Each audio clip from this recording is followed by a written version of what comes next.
Zdravím vás, milí diváci. Dneska je tu s nami pán Jozef Kovač. Dobrý deň. Vedeli by ste sa nám predstaviť a povedať, čo robíte? Dobrý deň. Dneska už robím len obchodníka, ale som absolventom tejto školy.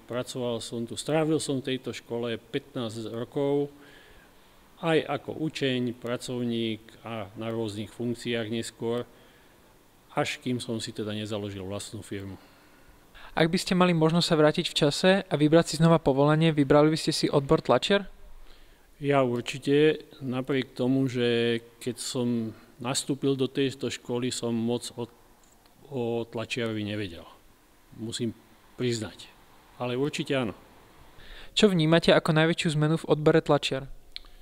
Tie zmeny sú obrovské. Hlavne teda tá počítačová technika zasiahla tak jak do všetkého, aj do tlače veľmi veľkým spôsobom. Kým tlačiar bol voľakedy na konci smeny, poviem to ľudovo, ufúlaný, dneska môže tlačiar pracovať v obleku pomaly a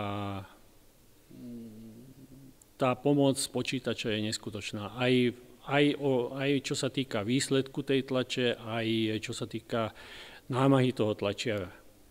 Je to obrovský rozdiel skrátka. Aká bola najzaujímavejšia tlačovina a najnáročnejšia tlačovina, na ktorej ste pracovali? K tej najnáročnejšej, to mi je ťažko sa vyjadriť. Najzaujímavejšie boli určite grafiky, ktoré som tlačil, či to boli drevorezy, drevority, linority.